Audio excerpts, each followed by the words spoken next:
Hello दोस्तों, नमस्ते। आज हम फिर से कल स्वर संधि की प्रश्नोत्तरी कराए थे।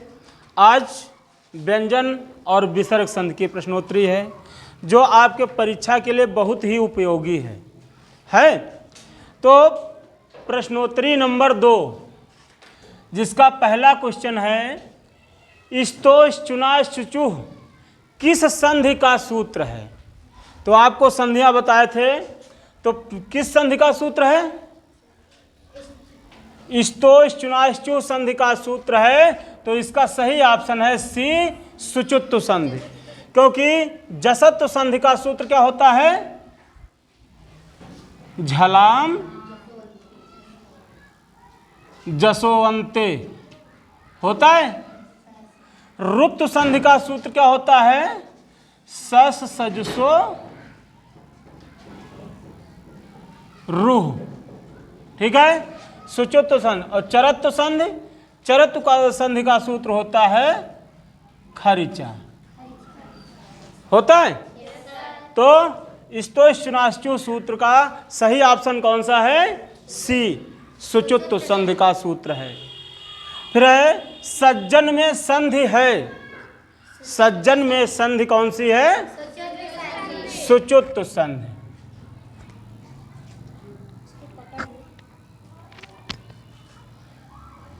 सुचुत्तु संधि।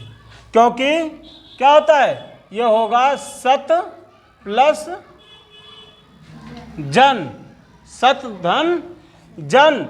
अब क्या होता है? सुचुत्त में होता है कि तवर्ग के वर्ण को चवर्ग का वर्ण हो जाता है। तवर्ग के वर्ण को क्या होता है? तो इधर तवर्ग का वर्ण है, इधर चवर्ग का वर्ण है, तो ता को भी जा हो जाता है और ये सज्जन हो जाता है। हो जाता है। फिर सत, सत प्लस चरितम।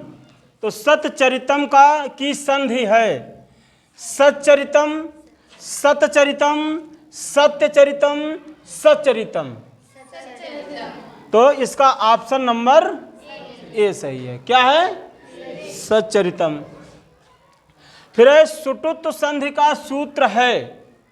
सुटुत्तु संधि का सूत्र है इस्तोश्चुनाश्चुः, इष्टुनाष्टुः, खरिचा, मोनुस्वारा। तो कौन सा है? कौन सा है? इष्टुनाष्टुः संधि है। ठीक है, ये सूत्र है। क्योंकि इस्तोश्चुनाश्चुः किस संधि का सूत्र है? सुचुत्तु संधि का। किसका है? खरिचा किसका है? चरत्तु संधि का। ठीक है। और मोनुस्वारा किसका है? अनुस्वार संधि का। किसका है? तत् प्लस टीका की संधि होगी। तत् प्लस टीका की संधि होगी। क्या होगा?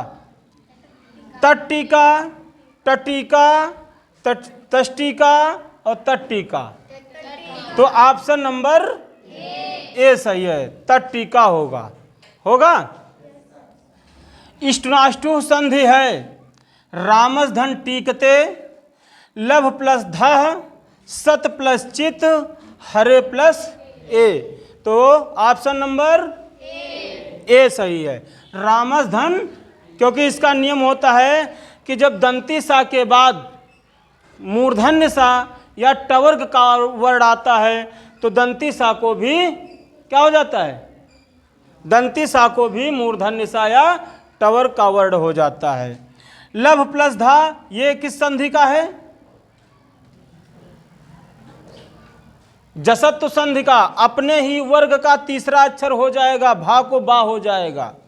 सत प्लस चित, सच्चित हो गया, सुचुत्तु संधि है। हरे प्लस ए, हरे हो जाएगा, अयाद संधि है ना। तत् टीका में तत् प्लस टीका में तट्टीका होगा। ओ इष्टुनाष्टु रामस धन टीकते हो जाएगा। हरिश्चरत का संधि विच्छेद होगा। हरिश्चरत, तो हरि प्लस चरति, हरि चरति, हरि धन चरति और हरिर चरति। तो इसका ऑप्शन नंबर ए सही है। क्योंकि हरिश्चरत यहाँ पर विसर्ग से इसको सा होगा, फिर सुचित संधि लग करके दंती सा को तालव्य सा में परिवर्तन हो जाएगा। आया समझ में? और अगला क्वेश्चन है,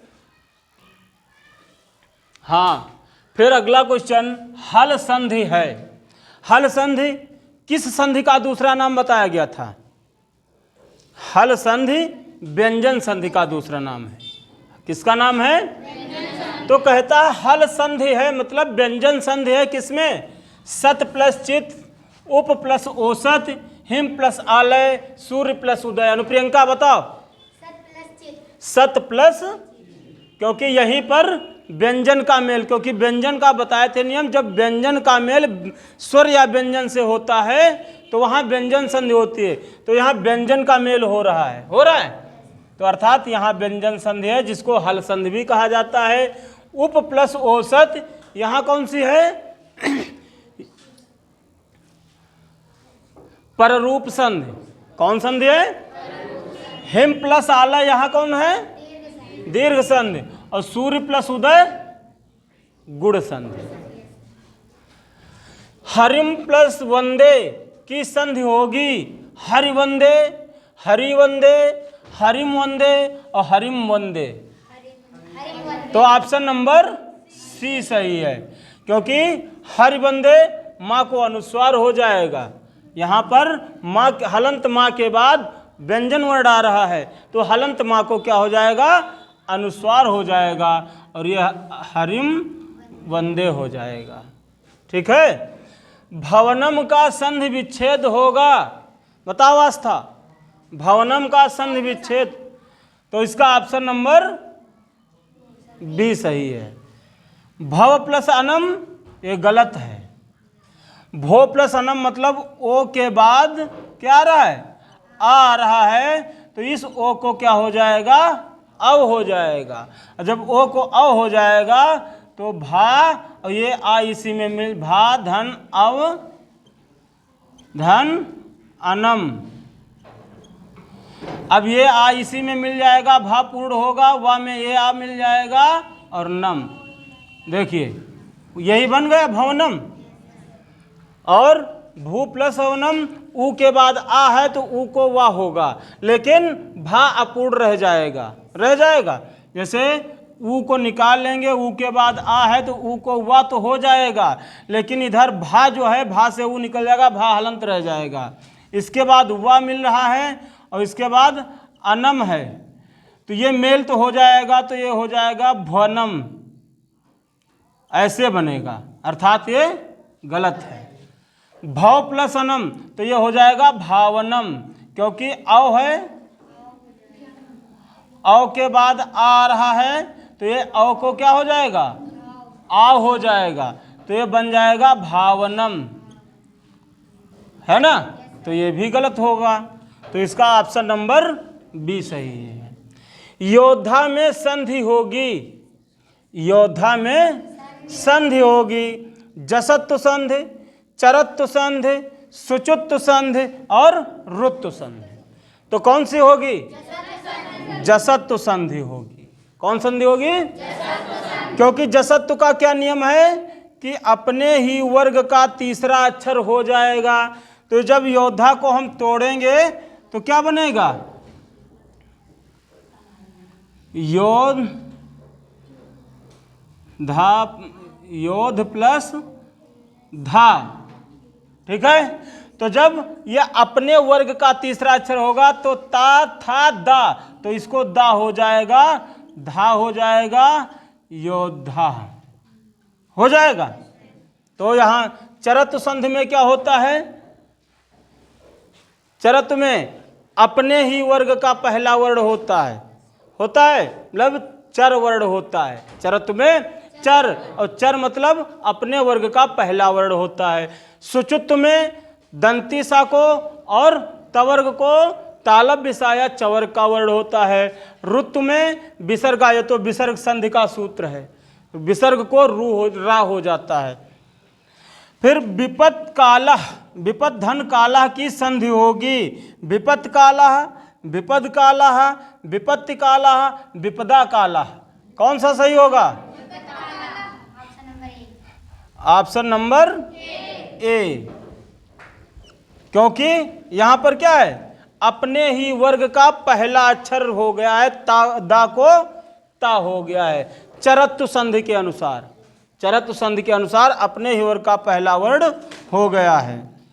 ग्रहम गच्छ में संधि होगी, ग्रहम धन गच्छ में संधि होगी, ग्रह गच्छ, ग्रह गच्छ, ग्रहम गच्छ और ग्रहम गच्छ। इसमें कौन सा होगा? हाँ, ऑप्शन नंबर डी सही है, क्योंकि जब हलंत माँ के बाद कोई व्यंजन आता है तो हलंत माँ को अनुस्वार हो जाता है। हरिः धन चंद्र की संधि होगी, हरिश्चंद्र, हरीशचंद्र, हरीशचंद्र और हरीशचंद्र।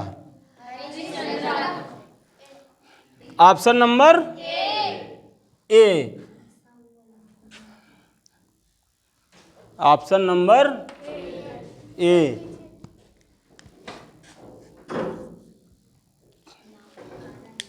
रेड वाला कहाँ है?